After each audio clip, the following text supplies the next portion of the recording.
still have it? You've never worn it. And what is this, anyway? The famous Inspector Montalbano getting robbed by some two-bit thief? It's enough to make you bury your head in the sand." And at that moment he saw it, the sweater, that is. Buffeted away by the north wind, it was rolling along the sand, and as it rolled and rolled, it got closer and closer to the point where the water soaked the beach with each new wave. Montalbano leapt over the railing and ran, sand filling his socks and shoes, and arrived just in time to snatch the sweater away from an angry wave that looked particularly hungry for that article of clothing. Walking back to the house, half blinded by the sand whipped into his eyes by the wind, he had no choice but to accept that the sweater had been reduced to a formless, sodden mass of wool. Once inside, the phone rang. "Hi, darling.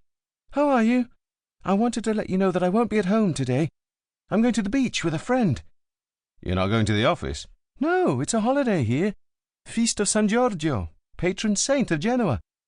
"The weather's nice up there." "Fabulous." "Well, have fun. Talk to you tonight." This was all he needed to make his day. Here he was, shivering with cold, while Livia would be lying blissfully in the sun. Still further proof that the world was no longer turning the way it used to. Now, up north, you died of heat, and down south you'd soon be seeing ice, bears, and penguins. He was getting ready to reopen the armoire, holding his breath, when the phone rang again. He hesitated a moment, but then the thought of the upset stomach he would get from another whiff of mothballs persuaded him to pick up the receiver. "Hello?" "Oh, Chief! Chief!" yelled the tortured, panting voice of Cattarella. "Is that you yourself in person, Chief?" "No." "Then who is this with whom I'm speaking with?" "This is Arturo, the inspector's twin brother." Why was he fucking around with that poor idiot? To vent his bad mood? "Really?" said Cattarella, astonished.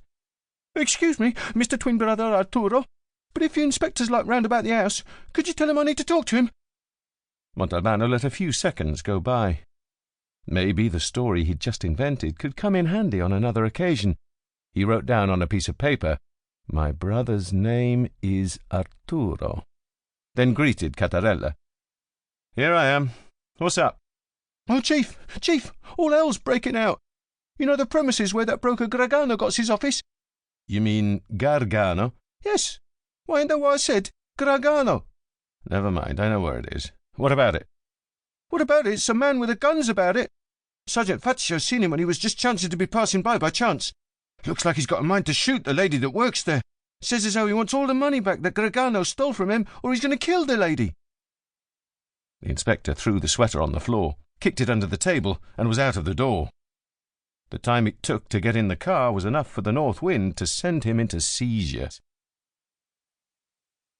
The ragioniere Emanuele Gargano, a tall, handsome, well-dressed 40-year-old with always the right shade of suntan, looked like an American film star.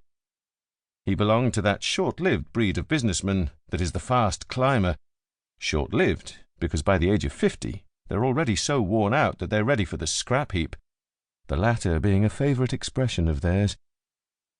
Ragioniere Gargano, by his own account, was born in Sicily, but had worked a long time in Milan, where, in short, and again by his own account, he'd made a name for himself as a kind of financial miracle worker.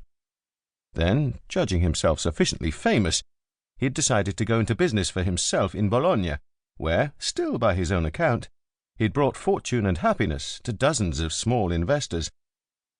Some 2 years back he'd surfaced in Vigàta to work towards what he called the economic reawakening of this beloved and unlucky land of ours. And in just a few days he had set up offices in 4 of the larger towns of Montelusa province.